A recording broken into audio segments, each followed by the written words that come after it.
Hello everyone, I'm here in Florida for medical treatments. If you're curious as to what the treatments are for, please check out the video on my channel entitled Who Am I? It's my channel trailer. But with that being said, I've had to resort to uploading pre-recorded videos, those videos being quite old. In fact, actually having been recorded last year and having been some of the first videos I ever recorded. So the quality may be lower in terms of the audio and the video, but they still are quality in terms of the content. So with that being said, I just wanted to give that heads up and let's get right into the video. Hello everyone, we are back again with another critique video. I actually have not watched this video. I mean, that's how it goes with almost all of these videos, like 95% of them. But this one's by Mindy Pelz, Dr. Mindy Pelz. I've never done a video on her, and we may not have to critique her at all, because again, I haven't watched this. The title of the video is the Carnivore Diet Healthy? This will shock you. So we're going to see what she has to say about it, and we're going to waste no more time getting into it. So let's go ahead and play, see what she has to say. 10-minute and 43-second video. So we'll see how much of it we can get through. Hopefully all of it. Just depends on how much I talk. As you guys should know by now, no supplements need to be taken on a carnivore diet, as you can derive everything you need from such a diet. However, that does not mean there aren't certain nutraceuticals that can be taken to further ameliorate inflammation, and therefore subsequently any illness, disorder, and disease one may be plagued with. One of the best products on the market, if not the best product on the market, in doing such a thing, is the flagship product to a company known as Cerule called Stem Enhance Ultra, which effectuates the release of your own inherent stem cells from your bone marrow. After this occurs, this results in what may be perceived as the epitome of regeneration. Now, I cannot under any circumstances claim that this product has any therapeutic effects. However, one may speculate what they wish to with this information. If you're curious about learning more about this product or in buying it as well as many other products by the Cerule company, refer to the link on the screen now and or the description below. But we saw that 69% of them improved chronic disease. We also see that 95% of them reported that they improved their overall health. Okay, we're done here. Come back next time. Let me show you what the research is seeing. Here we go. Well, that's the thing. Research that you're referring to, I would assume, is not adequate research. It's only associative, and if you're gonna start referring or citing interventional studies, they're the same thing. They have a complete lack of control. They usually have poor randomization and poor statistical power due to their sample size, not to mention the conflict of interest that's present within most of them as well. So those aren't what I would refer to. We need to refer to hard sciences like biochemistry and human physiology, anatomy, paleoanthropology as well, to make more judicious inferences, derive more judicious inferences than you could derive and can derive from interventional trials. Now, this study was done out of Harvard, so I just want to point out that... I know this study. I actually cited it in my book, Contraindicated, Chapter 8, in the anecdote section. It was done on over 2,000 people over a 6-month period. The average age of these people were 44. So we saw as young as 18, as old as 85. 2/3 of the people in the study were men. 1/3 were women. So again, extrapolation and further lack of control, the limits of extrapolation rather, it's a flaw in the study, very big flaw. So again, I mean, I would say this with every single study, whether this be a vegan trial or a vegetarian, it doesn't matter. It's relatively insignificant compared to the other hard scientific evidence we have in terms of what's indicated for human beings, lifestyle-wise and dietary-wise. All they did is eat meat, including... That's what they reported to do. They reported that they only ate meat, eggs, dairy, pork, fish, bone, all of the things that are enumerated on that list there. They reported that that's what they ate and all that they ate. That's the other problem. This is respondent data that they're depending on. But there were no fruits, no vegetables, no grains. This is good, because vegetables and grains, as many of you already know, but if you're new to the channel, well, grains contain many toxins such as phytates, oxalates, fiber. Phytates are digestive enzyme inhibitors. They interfere with nutrient absorption because the extremities on the outsides of phytate molecules attract things and repel things because of their electrochemical charges, depending on the electrochemical charges of the other molecules in the certain solution concerned. In this case, it would be the stomach acid when you eat them. The pH level is what determines how many of the dissociations between the charges on the termini of the phytate molecule occur relatively. Therefore, the molecules that have the highest propensity to be inhibited from absorption as a result of this phenomenon with these phytates are actually zinc and iron. Luckily, the iron that's found in meat, well, it's not susceptible to the binding affinity of phytates because it's heme iron. It's a different type of iron. And same thing with the zinc from meat. Seems to not actually have an effect on the zinc in meat, but if you're a plant-based eater, there'll definitely be a problem. But yes, you've got phytates, you've got oxalates in grains, you've got lectins in grains that utilize molecular mimicry to initiate or effectuate an immune response upon the body. If you are in a health crisis and you are looking for another way out, you may have to do the 6 months, maybe shorten it, maybe a month, maybe a week, but let me show you the results that happen. Well, no, even if you don't have health issues, when you realize that the carnivore diet, the appropriately tenured, properly configured, and fortified carnivore diet that I sort of already revised just now, as compared to the one that's listed on the list behind her, when you realize that that diet is actually indicated for human beings and is the appropriate diet for your physiology, you're almost obligated, you are obligated to eat that way. They call animals obligate and then insert herbivore, obligate, carnivore. They do that for a reason. The word obligate isn't there just for fun. We're obligated to eat that way for our own physiology. It's our responsibility. 85% saw better mental clarity. Yes, probably a lack of glycated brain tissue ensuing within the body. They saw hypertension go away. They saw cardiovascular issues improve. Hypertension, high blood pressure, is usually caused by chronic systemic inflammation and is usually caused by a mixed meal of fat and carbohydrates together, which upregulates one's Randle cycle. So, hypertension being ameliorated is once again exactly what is to be expected. Diabetes. And cardiovascular issues, yeah. Diabetes makes sense because 70% of people with type 2 diabetes end up developing heart disease. So they're inextricably linked actually, because diabetes is the #1 risk factor for developing heart disease. Psychiatric symptoms. Yes. Neurological symptoms. Yes. Neurological symptoms. 90% Yes. of them discontinued or decreased insulin. It's almost like when you aren't dumping carbohydrates down your throat, you don't need insulin because of the fact that you're not going to have an elevated insulin response because you won't have an elevated glucose response because you're not eating glucose. This is a profound result. And it's almost like it's our species-appropriate, species-specific diet, and this is exactly what to expect when humans adopt such a diet. It's almost like that is exactly what you would expect. Sometimes fasting plant-based is awesome. No. Fasting plant-based is never awesome.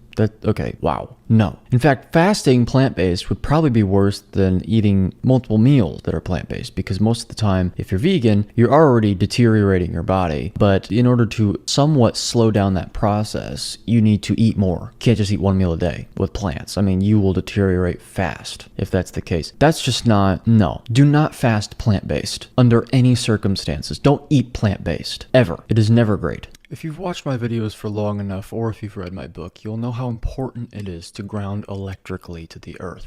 However, I am, of course, aware that this is impractical for many people, whether it be due to work or some other lifestyle factor. There is good news, however, which is that there is a particular machine that makes water infused with hydrogen ions that, when drunk, recreate the exact same effects of grounding without the need to actually be physically grounded to the earth. This makes it much easier to reap the same benefits of grounding if one does not have access to the bare earth or a grounding mat. If you want to learn more about this machine, like how it works and where to buy it, refer to the links in the description below. So there's some interesting research out there showing that these 5 conditions will help when you move away from the plant world and you move into the meat world. That is not borne out in any research because there is no research to suggest that there is any causal relationship between any hard health outcome as that relates to any dietary or lifestyle intervention in human beings over any given period of time. So there's no research that shows unequivocally that that is the case. It's very vapid, insignificant research that I always refer to as bread and circuses from the medical community, with the intended audience being the masses that are ignorant, basically. So no, my My opinion is that this is the case, but the research doesn't show this causally. Is any gut condition. So these are like your... Yeah, what expedites gut issues is plant toxins. It's usually what causes them in the first place. Oxalates, lectins especially, that literally, mechanistically speaking, tear apart the tight junctions of the gut and then seep into the bloodstream unsolicitedly, if that's a word, unsolicited, and then launch an immune attack on one's domestic cells. So leaky gut, lectins are a direct cause of that. You're going to get more glutamine in there, so you can start to repair those tight junctions and keep the intermucosal lining. And what breaks apart tight junctions of the intestinal wall? Lectins. And what are lectins? Plant toxins, one of which, the most colloquially known one, is gluten, which is why many people see benefits when limiting or completely omitting gluten from their diet.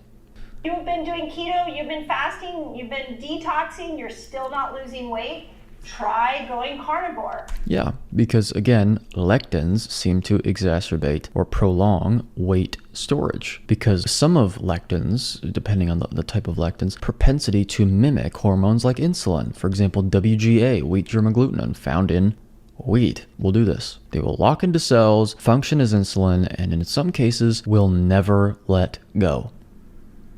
Ever. So yes, that's perfectly understandable. Now when you go keto, you're pulling the grains out. So there's going to be a subset of people that are going to do... Not necessarily. Especially if people get these keto breads. No. Not necessarily. But for many people, they're now sensitive to plants and vegetables. And it's almost like those are not indicated for human physiology and we're not designed to eat them. And plants don't want us to eat them. But since they're rooted in the ground and can't move, they have to prevent us from eating them and discourage us from eating them in different ways, like making poisons endogenously within their own structures. Also using things like thorns and things of that nature. But what you do is you calm the inflammation down, you start to repair the leaky gut, tight junction situation. Yes, indeed. Kill off bad bacteria. There is no such thing as good or bad gut bacteria in the stomach. Any studies that seem or purport to have established such a thing are based on epidemiological studies that show an association between people in Eastern countries, usually aged populations, and therefore can't be extrapolated to anyone else that isn't of that age. They do this to ensure the occurrence of death within these studies, and the type of gut bacteria that manifest within their guts. It's an association, and it's a vapid one at that. It's insignificant. I would guarantee that the many dozen other confounders are what actually contribute to their long lifespans. So no. What I would recommend if you do that is that you then... Well, potentially, but there's no hard evidence of that. That's a guess. That's a speculation. Take the food that you're trying to become unsensitive to and add that back in and see... No, you shouldn't do that if it's not indicated for one's physiology, like plant foods are not. They're not indicated, so you shouldn't be trying to implement them back in unless you just want to damage yourself. It's like people that drink alcohol that recognize it's a poison but still do it anyway. Unless you want to do that, that's fine. But you shouldn't. You should not do that. Collagen and meat in general is that it's very high in B vitamins and zinc. So when you get a dose of zinc, what happens is you increase your T-reg cells or your T regulatory cells. Those are the part of the immune system that calms the immune system down. So if you have an autoimmune condition... Yes, it prevents your immune system from overreacting to some sort of pathogen, if there's a pathogen within the body, or some inflammatory stimulus like damage to tissues that has been ensued in the body. Yeah. But the other reason, I'll cut you some slack here because you've already said this, but the main reason why people have a reduction in autoimmune conditions is not because of this phenomenon. It's because of the omission of the other things that cause the inflammation within the body, like lectins. Lectins particularly, I always bring up lectins because lectins seem to be the major cause of autoimmunity. In terms of the major plant toxins, lectins seem to be the biggest culprit. Oxalates are just as damaging, but in other ways. It's not really autoimmune methodology or etiology that is effectuated as a result of oxalate consumption. It's a little different. Studies showing that you can really change your autoimmune condition by going carnivore. No, there's no studies that show that unequivocally, but I do agree with that opinion because of mechanistic data from biochemistry and physiology. We have to be very careful with how we apply this type of science that you're citing, which isn't science at all. It's pseudoscience and theology, really. We have to be very careful with that. It's not science. We really need to get rid of it entirely. Kids that have higher protein do better in school. So, and they're showing that brain fatigue injection Association. will go down. Again, all of these associations I would tend to agree with, but you have to be very careful with how you apply these, okay? Because there are plenty of studies that have done the same thing with vegan diets that have shown the same thing. There's an association there. Well, that doesn't mean that it's true. Same thing with this. Well, there we go. That was it. Well, Dr. Mindy Pelz, that was an okay video. I have nothing against you personally at all. I am not fond of the type of research that you cited. There's no biochemistry that you cited, and also a lot of it when you mentioned bad bacteria, that's not a thing. That's not scientific. That's theology. So yes, the carnivore diet is healthy. It's indicated. I use that word. Health is the absence of disease process. There's no guarantee that carnivore diet will reduce every single disease process, although it's very, very, very, very, very probable that it will. But anyway, if you guys enjoyed the video, please leave a like, subscribe, drop a comment, and let me know how you feel about it. And subscribe to my Patreon for extended cuts and in some cases, just uncut content. Not every case, but, and also buy my book. It's out now, Contraindicated. So then you don't have to watch my videos ever again because then you have all the knowledge in your head. But anyway, I will see you guys next time when we decide to critique someone else. This one, little more Arcadian, let's say, mellow. Next time, can't promise that. So see you then.